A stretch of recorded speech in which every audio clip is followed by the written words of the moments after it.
Dear student, तो आज हम स्टार्ट करने वाले हैं अपने क्लास 11th का चैप्टर सेल साइकिल। ठीक है, तो सेल साइकिल में हम बात करने वाले हैं सेल साइकिल बोलते किसको हैं। जैसे कि हम जानते हैं सेल हमारा बॉडी का स्ट्रक्चरल, ठीक है ना, और फंक्शनल यूनिट है किसी भी ऑर्गेनिज्म के लिए, चाहे वो यूनिसेल्युलर हो चाहे मल्टी सेल्युलर हो। यही सेल अपने क्या करता है, सेल साइकिल को रन करता है। ये सेल साइकिल रन क्यों करेगा, इसमें ये अपने जितना भी कंपोनेंट्स है, जेनेटिक मटेरियल है, उनको क्या करेगा, डबल करेगा। जितने भी सेल के अंदर के कॉन्स्टिट्यूएंट हैं, मीनिंग कहने का मतलब क्या है कि जितने भी इसके अंदर के सेल ऑर्गेनेली हैं उनको क्या करेगा, उनको डबल करेगा। एंड बाद में जब ये सारे कंपोनेंट डबल हो जाएंगे उनको डिवाइड कर देगा 2 सेल में। यानी कि सेल डिवाइड करने से पहले अपने सारे कंपोनेंट को, अपने साइटोप्लाज्म को साइज को क्या करेगा, इंक्रीज़ करेगा, ऑर्गेनेली को डबल करेगा, तब ये अपने आप को डिवाइड करेगा 2 सेल में। तो सेल को हम डिवाइड करते क्यों हैं, या सेल डिवाइड करती क्यों हैं, इसको डिवाइड होने की ज़रूरत क्या है। सबसे पहले तो सेल किसी भी ऑर्गेनिज्म के, ठीक है ना, बॉडी साइज़ को इंक्रीज़ करने के लिए, बढ़ाने के लिए ज़रूरी है कि वो सेल अपना डिवीज़न करें।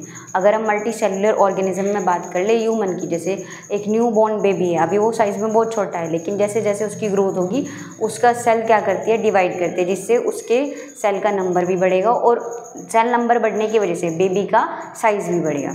ठीक है, उसके बाद हम बात करते हैं जैसे कि जो यूनिसेल्युलर ऑर्गेनिज्म है वो क्या करते हैं अपने सेल को डिवाइड करके रिप्रोडक्शन भी करते हैं। जैसे कि हम अमीबा में बात कर ले तो बाइनरी फिजन के थ्रू, या मल्टीपल फिजन प्लाज्मोडियम में हम देखते हैं तो उनमें असेक्सुअल टाइप का रिप्रोडक्शन सेल डिवीजन के थ्रू देखने के लिए मिलता है। उसके बाद अगर कोई बाउंड या हम लोग को जैसे चोट लग जाती है तो सेल वहाँ रिपेयर करने में भी हेल्प करती है डिवीजन के थ्रू। ठीक है ना, तो अब हम बात कर लेते हैं सेल डिवीजन के। जो हमारी सेल डिवीजन या सेल साइकिल है उसके इवेंट कौन कौन से होंगे। सबसे पहले तो G1 फेज़ होता है, G1, S, G2, M phase, और एक G0 फेज़ भी होती है जिसको हम क्विसेंट फेज़ बोलते हैं। सबसे पहले बात कर ले G1 फेज़ की, जिसको ग्रोथ 1 या गैप 1 फेज़ बोलते हैं। गैप 1 यानी कि गैप DNA सिंथेसिस, जो हमारी S फेज़ होगी DNA सिंथेसिस के बीच में गैप, और G2 को गैप 2 फेज़ बोलेंगे। G1 में क्या होगा, जितने भी एंजाइम्स और प्रोटीन चाहिए होंगे सेल को अपने जीनोम को डुप्लीकेट करने के लिए, उन सब का प्रिपरेशन यहाँ पर होगा। लोडिंग करने के लिए प्रिपरेशन G1 फेज़ में होगा। जैसे ही G1 फेज़ में जो हमारी सेल है वो अपने एंजाइम्स या प्रोटीन को लोड करेगी, किसके लिए, ताकि DNA अपना जेनेटिक मटीरियल क्या कर सके, डिवाइड कर सके। तब यहाँ S फेज़ में रेप्लिकेशन होगा DNA का, DNA यानी जेनेटिक मटेरियल। सेल के अंदर 2 स्टेप में कह लीजिए डिवीज़न होता है, कैरियोकाइनेसिस एंड साइटोकाइनेसिस। कैरियोकाइनेसिस में क्या होगा, सेल अपने न्यूक्लियस को डिवाइड करेगा। न्यूक्लियस मतलब अपने जेनेटिक मटेरियल को डिवाइड करता है, जैसे कि यहाँ इस पोर्शन में होगा। ठीक है ना, यहाँ पर क्या होता है, नंबर बढ़ेंगे। S फेज़ में नंबर बढ़ता है अब जेनेटिक मटेरियल का, पहले वो डिवाइड करेगा जब M फेज़ में चल जाएगी। उसके बाद सेल अपने साइटोप्लाज्म को डिवाइड करता है। तो इसी कैरियोकाइनेसिस के लिए प्रिपरेशन हो रही है यहाँ पर DNA सिंथेसिस में जेनेटिक मटेरियल को डबल करने के बाद। यानी इसमें नंबर तो सेम रहेंगे क्रोमोसोम के, लेकिन जो DNA का अमाउंट है वो डबल हो जाएगा। ठीक है, यानी क्रोमोसोम नंबर जैसे ह्यूमन में 46 है तो 46 ही रहेंगे, लेकिन जो DNA का कंटेंट होगा, उसमें DNA का अमाउंट होगा वो बढ़ जाएगा। गैप 2 फेज़ में क्या होगा, ग्रोथ। ये गैप 2 फेज़ किस लिए है, ताकि जब सेल डिवीज़न में जाए तो उसके लिए जो भी ज़रूरी एंजाइम है, प्रोटीन है, या सेल के ऑर्गेनेली है जिनको इनको डबल करना है, क्योंकि सेल को अपना डिवाइड करने से पहले अपने ऑर्गेनेली को भी डबल करना होगा, ताकि इक्वली वो सेल में के दूसरी सेल में, है ना, 2 सेल में क्या कर सके, डिस्ट्रीब्यूट कर सके। तो यहाँ पर G2 फेज़ में क्या होगा, गैप 2 फेज़ में प्रिपरेशन होगी मियोसिस या माइटोसिस, जो भी हमारी सेल डिवीज़न होगी उसके लिए। M फेज़ कौन सी होती है, ये होती है हमारी सेल डिवीज़न वाली फेज़। G1 से लेकर के G2 तक हमारी होती है इंटरफेज़। ठीक है, इंटरफेज़, और इसको हम लोग रेस्टिंग फेज़ भी बोलते हैं, लेकिन सेल इसमें रेस्ट नहीं करती है, वो प्रिपेयर करती है खुद को सेल डिवीज़न के लिए। उसके बाद हम यहाँ पर M फेज़ देखते हैं, जो सबसे छोटी फेज़ होती है। M फेज़ में क्या होता है, सेल डिवीज़न। पहले कैरियोकाइनेसिस होगा, उसके बाद हमारा साइटोकाइनेसिस होगा।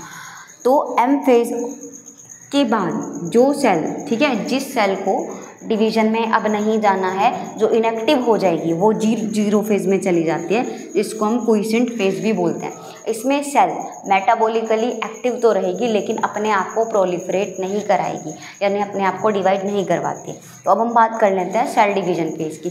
सेल डिवीजन फेज जो है हमारी, अभी हम माइटोसिस के बारे में बात करें तो ये 4 स्टेप में कंप्लीट होती है। प्रोफेज यानी पहली फेज, मेटाफेज मिड वाली फेज, और एनाफेज। एनाफेज मतलब मेटाफेज वाली फेज के बाद वाली फेज, और ये होती है हमारी टीलोफेज। ठीक है, ये होती है हमारी टीलोफेज। तो प्रोफेज में होता क्या है? प्रोफेज में जो हमारा डीएनए का अमाउंट डबल हुआ था, ठीक है, अगर बात करी जाए जो हमारे क्रोमोसोम हैं वो कभी भी, जो हम ऐसे देखते हैं ना कंडेंस फॉर्म में, वो ऐसे हमें सिर्फ और सिर्फ सेल डिवीजन की मेटाफेज स्टेप पर ही देखने के लिए मिलेंगे। अदरवाइज नॉर्मली चाहे इंटरफेज हो या कोई सी भी फेज हो, ठीक है, उसमें क्या होगा, क्रोमोसोम ऐसे क्रोमेटिड की फॉर्म में रहेंगे, as a thread like structure, और विजिबली कब होंगे, जब माइटोसिस में इसको सेल डिवीजन करना होगा। लेकिन यहाँ पर प्रोफेज में क्या होगा, ये धीरे धीरे कंडेंस होना स्टार्ट हो जाएंगे। कंडेंस होने से पहले यहाँ पर जो न्यूक्लियर एनवेलप होगा वो गायब हो जाएगा, न्यूक्लियोलस भी यहाँ से निकल जाता है। ठीक है, इसके जो ऑर्गेनली हैं सेल के, वो भी डिसअपियर होने लगते हैं। ठीक है, और माइटोटिक स्पिंडल जो माइक्रोट्यूब्यूल से होता है, माइटोटिक स्पिंडल का फॉर्मेशन होने शुरू हो जाता है। यानी कि यहाँ प्रोफेज में सेल ने अपने आप को तैयार कर लिया कि अभी यहाँ क्या करवाना है, सेल डिवीजन करवानी है, लेकिन उससे पहले कैरियोकाइनेसिस करवाना है, यानी जेनेटिक मटेरियल या क्रोमोसोम जो है उनको पहले डिवाइड करवाना पड़ेगा। तो मेटाफेज, अब प्रोफेज में इन्होंने अपने आप को तैयार कर लिया। ये देखो यहाँ पर क्रोमोसोम पर क्या हुए, माइटोटिक स्पिंडल लाकर लग गए। ये क्या करते हैं, ये क्रोमोसोम को पुल करने का काम करेंगे अपने अपने पोल पर। ठीक है, 2 पोल बनेंगे यहाँ पर। ठीक है, अब हम बात कर लेते हैं मेटाफेज की। मेटाफेज में क्या होगा, सारे के सारे क्रोमोसोम इक्वेटर प्लेट पर, यहाँ मिड में इक्वेटर प्लेट पर आकर लग जाएंगे। ठीक है, और स्पिंडल फाइबर यहाँ से निकल रहे होंगे, माइटोटिक स्पिंडल यहाँ से निकलेंगे, और क्रोमोसोम के सेंट्रोमियर रीजन पर काइनेटोकोर जो कि डिस्क शेप, ठीक है ना, डिस्क शेप स्ट्रक्चर होगा यहाँ पर, उससे माइटोटिक स्पिंडल आकर अटैच हो जाएंगे। ये अटैच क्यों हो रहे हैं, ताकि जब ये क्रोमोसोम को सेपरेट करवाए तो ये अपनी साइड इसको खींच सके। ठीक है, नेक्स्ट स्टेप हमारा होता है एनाफेज। एनाफेज में माइटोटिक स्पिंडल क्या कर रहे हैं, अपने अपने पोल की साइड क्रोमोसोम को क्या करेंगे, खींचना स्टार्ट कर देंगे, और यहाँ क्रोमोसोम का सेपरेशन यानी कैरियोकाइनेसिस स्टार्ट हो रही है। ठीक है, टीलोफेज जाते जाते क्या होता है, कंप्लीटली यहाँ पर क्या होगा, हर एक दोनों पोल पर क्रोमोसोम का नंबर जो इक्वली हैं वो इक्वली डिस्ट्रीब्यूट हो जाएंगे। हम माइटोसिस की बात कर रहे हैं, मियोसिस में थोड़े अलग स्टेप रहेंगे। यहाँ पर क्या होगा, यानी कि न्यूक्लियोलस आना स्टार्ट हो जाएगा। ठीक है, कैरियोकाइनेसिस के बाद क्या होगा, न्यूक्लियोलस आना स्टार्ट हो जाएगा, न्यूक्लियर एनवेलप बननी स्टार्ट हो जाएगी टीलोफेज के बाद। ठीक है, अब यहाँ कैरियोकाइनेसिस में और सेल ऑर्गेनली भी वापस आ जाएंगे। तो यानी कहने की बात क्या है, जैसे ही क्रोमोसोम यानी जेनेटिक मटेरियल अपनी अपनी साइड इन्होंने डिवाइड कर लिया 2 पोल पर, वैसे ही वापस से जितने भी कंपोनेंट थे सेल के वो वापस से रीअपियर होने स्टार्ट हो जाएंगे, जो कि प्रोफेज में डिसअपियर हो गए थे। इसके बाद एनिमल सेल में अगर सेल डिवीजन की बात करें तो सेल मेम्ब्रेन अंदर की ओर डीपली साइड क्या करेगी, इम्बेडेड हो जाएगी और सेल का डिवीजन करवा देगी। लेकिन प्लांट सेल में आपको पता है सेल मेम्ब्रेन के थ्रू डिवीजन नहीं होगा, यानी साइटोकाइनेसिस सेल मेम्ब्रेन के थ्रू नहीं होगा, जैसे कि एनिमल सेल में हमें देखने के लिए मिलता है। यहाँ पर क्या होता है, सेल वॉल का या सेल प्लेट का फॉर्मेशन स्टार्ट होगा। वो किसके थ्रू होता है, वो वेसिकल्स होते हैं जो मिड में यहाँ पर आकर वेसिकल्स जो एंडोप्लाज्मिक रेटिकुलम या माइक्रोट्यूब्यूल्स के बने होते हैं, ये बीच में आके लग जाएंगे, जिनको हम फ्रेगमोप्लास्ट भी बोलते हैं। ठीक है, और ये किसके कंपोनेंट है, ये सेल स्ट्रक्चर सेल वॉल को बनाने वाले कंपोनेंट हैं। सेल वॉल का फॉर्मेशन होगा मिड में, और यहाँ पर 2 सेल डिवाइड हो जाएंगी। सेल वॉल क्योंकि सेल का आउटर कंपोनेंट होता है प्लांट में, एनिमल सेल में सेल वॉल प्रेजेंट नहीं होती, इसलिए यहाँ जो हमारा सेल डिवीजन करवाती है वो सेल मेम्ब्रेन है। और प्लांट में क्या होगा, सेल वॉल या सेल प्लेट का क्या होता है, फॉर्मेशन होता है थ्रू द फ्रेगमोप्लास्ट, जो कि वेसिकल है एंडोप्लाज्मिक रेटिकुलम के। ठीक है, थैंक यू।